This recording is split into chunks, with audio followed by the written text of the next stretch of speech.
बाजार में तो उतार चढ़ाव लगातार देखने को मिल रहा है, लेकिन अर्थव्यवस्था पे बातचीत करने के लिए हमारे साथ कुछ और भी जानकार जुड़ चुके हैं। कई बड़ी शख्सियत भी मौजूद हैं और उस पर बातचीत करने के लिए हमारे साथ मिस्टर बीके मोदी मौजूद हैं, चेयरमैन स्पाइस ग्लोबल के। मिस्टर मोदी नमस्कार, स्वागत है कार्यक्रम में। सबसे पहले जिस तरह की अर्थव्यवस्था की स्थिति अभी है, खासतौर से रुपए की स्थिति को देखते हुए, करंट अकाउंट डेफिसिट या फिर ओवरऑल पिक्चर, इस पे आपका व्यू क्या है?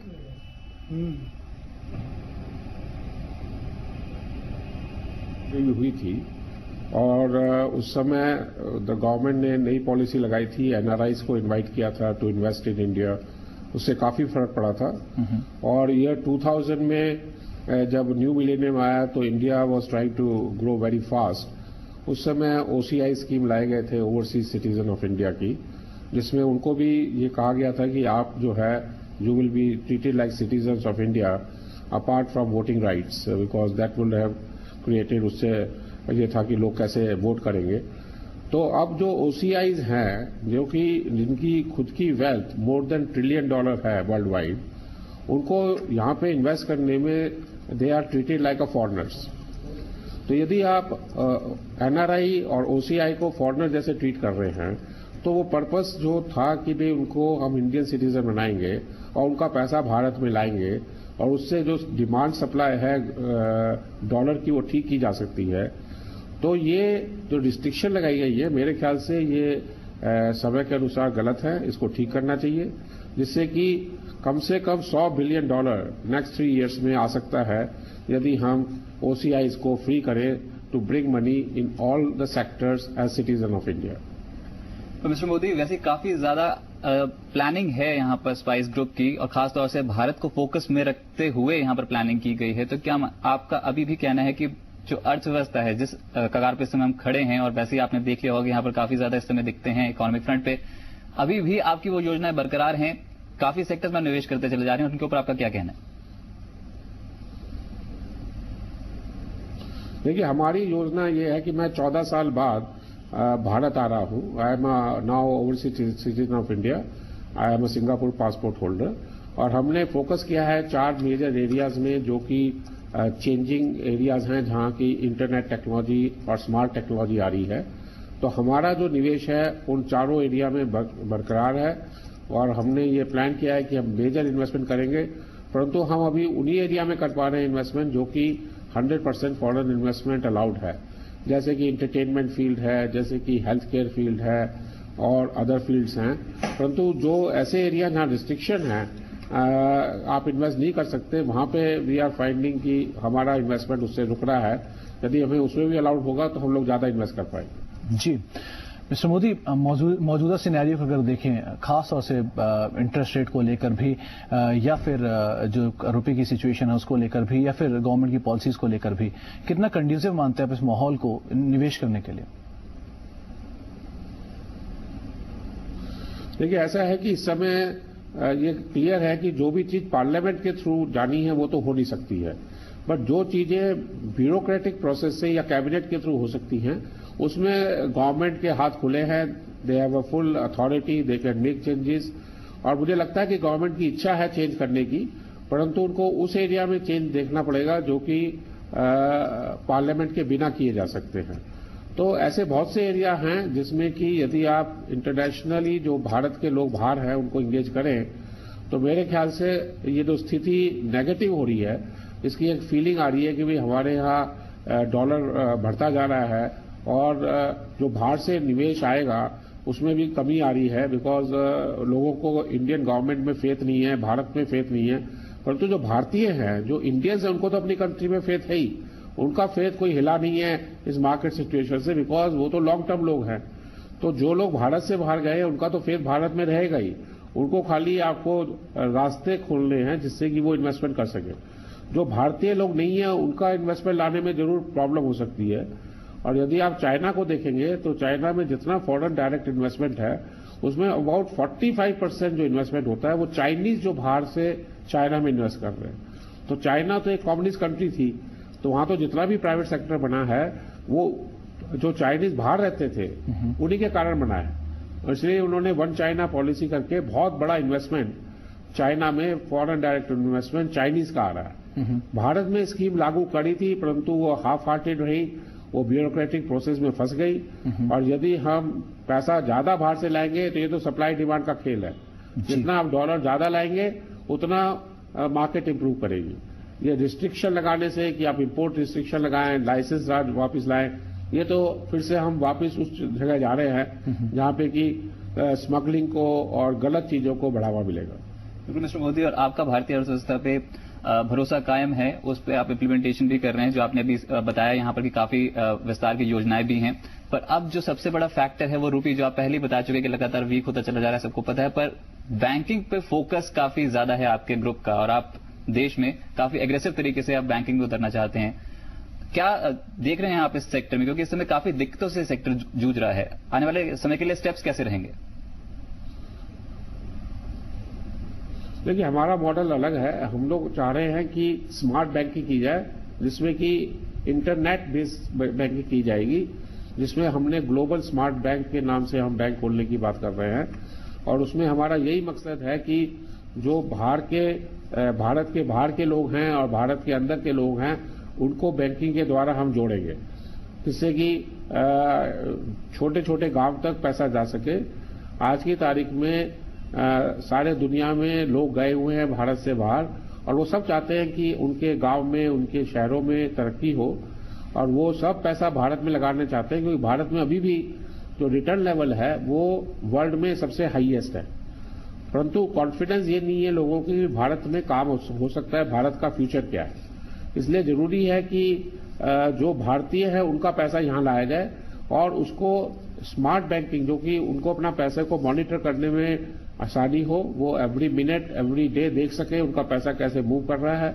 वो जब भी हो सकता है जबकि आप स्मार्ट बैंकिंग करें, आप इंटरनेट बेस्ड बैंकिंग करें, जिससे कि उनको अपने पैसे को मॉनिटर कर सके। जी, तो ये जो बैंकिंग हम बात कर रहे हैं, हमारा इंटरेस्ट इसलिए आया है कि हमारा ग्रुप हमेशा टेक्नोलॉजी में आगे रहा है। हमने नई नई टेक्नोलॉजी लाए हैं भारत में। जी, पहले भी हम कॉपियर लाए, फैक्स लाए, कंप्यूटर लाए, मोबाइल सर्विस लाए।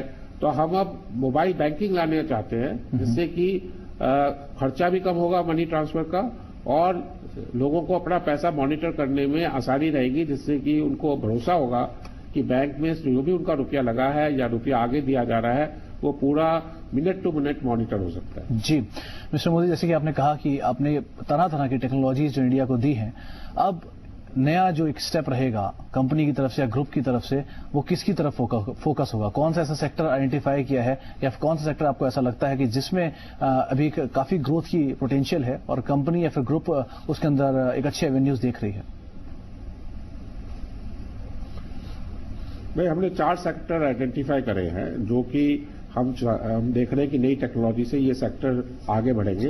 एक तो health care, education, finance and entertainment. ये चारों सेक्टर में नई टेक्नोलॉजी आ रही है, और हम उसी सेक्टर में एंटर करते हैं जब एक नई टेक्नोलॉजी आती है जो कि डिसरप्टिव टेक्नोलॉजी होती है, जिससे कि जो पुराना काम करने का तरीका उसको बदलना होता है। तब नई कंपनियों का यदि नई टेक्नोलॉजी लेके आते हैं तो उनको एक एडवांटेज रहता है, और उनके सक्सेस रेट हाई रहता है, क्योंकि वो नई टेक्नोलॉजी लेके आते हैं, एक नई तरीके से आते हैं, तो वो पुराने लोगों से कॉम्पीट भी कर सकते हैं और उनको बीट भी कर सकते हैं। Mister Modi, right from the scratch तो आप स्टार्ट करेंगे ही नहीं, और वैसी कंपनी का फोकस हमेशा से ही जॉइंट वेंचर्स की तरफ रहा है। कोई कंपनी या फिर कोई किसी सेक्टर में आप विस्तार के लिए इनऑर्गेनिक ग्रोथ के कुछ एवेन्यूज ढूंढ रहे हो, किसी कंपनी पे आपकी नजर हो? हमारी चारों सेक्टर में कंपनियों पे नजर है जो इंटरनेट बेस्ड है। तो हमारी एंटरटेनमेंट में भी हम 2-3 कंपनियों से बात कर रहे हैं, फाइनेंस में हमने ऑलरेडी 2 कंपनियां खरीदी हैं। तो हम लोग भी इनऑर्गेनिक और ऑर्गेनिक दोनों साइड में ही बात कर रहे हैं। अभी मैं कोई नाम तो नहीं देना चाहूंगा, परंतु हम लोग बाहर भी जब गए थे तो हमने कंपनी खरीद के ही काम शुरू किया था। तो ऑर्गेनिक और इनऑर्गेनिक दोनों ही ग्रोथ हमारा प्लान है करने का, और परंतु हम टेक्नोलॉजी बेस्ड कंपनी हैं, इसलिए जो भी सेक्टर में आएंगे हम लेटेस्ट टेक्नोलॉजी से आएंगे। पहले भी हम जब आए थे तो हम जॉइंट वेंचर करके लाए थे, परंतु आज की तारीख में टेक्नोलॉजी अवेलेबल है, हमारा कंपनियां बाहर भी हैं, तो हमें हर क्षेत्र में जॉइंट वेंचर की जरूरत नहीं है। We can have consultants, we can have specific technology partners, but we don't need that kind of joint venture जो कि पहले जमाने में जरूरत थी, क्योंकि उस समय फॉरेन इन्वेस्टमेंट अलाउड नहीं था, तो जॉइंट वेंचर करना जरूरी था। अब वो समय नहीं है। अब हमारे पास बाहर भी कंपनी है, इंडिया में भी कंपनी है, तो हम लोग तो दोनों तरह से निवेश कर सकते हैं। I am OCI but my children are Indian citizen, तो हम तो दोनों तरफ से काम कर सकते हैं। परंतु बहुत से ऐसे लोग हैं जिनके फैमिली वाले इंडियन सिटीजन नहीं है, तो उनको बड़ी तकलीफ है आने में हिंदुस्तान में, बिकॉज वो तो खाली OCI हैं और उनको OCI जैसे ही आना है। मेरे लिए तो आसान है, बिकॉज हमारे तो my son is Indian citizen, my daughter is Indian citizen, तो मैं तो उनको पैसा दे के उनके नाम से भी काम कर सकता हूँ। तो हमारे ग्रुप में तो दोनों लोग हैं, परंतु तकलीफ उन लोग को है जो खाली OCI है। मिस्टर मोदी, बैंकिंग लाइसेंस के लिए ग्रुप आवेदन दे चुका है RBI की तरफ से या फिर गवर्नमेंट की तरफ से जल्द इस पे फैसला भी आएगा। इसके लिहाज से जो ग्रुप है वो कितना तैयार है और क्या तैयारियां ग्रुप ने बैकएंड साइड पे कर रखी हैं इसी कारोबार के विस्तार को लेकर? देखिए, हमने अपना बोर्ड बना लिया है। मिस्टर DR मेहता जो कि सेबी के पास चेयरमैन थे, he is the chairman of the board.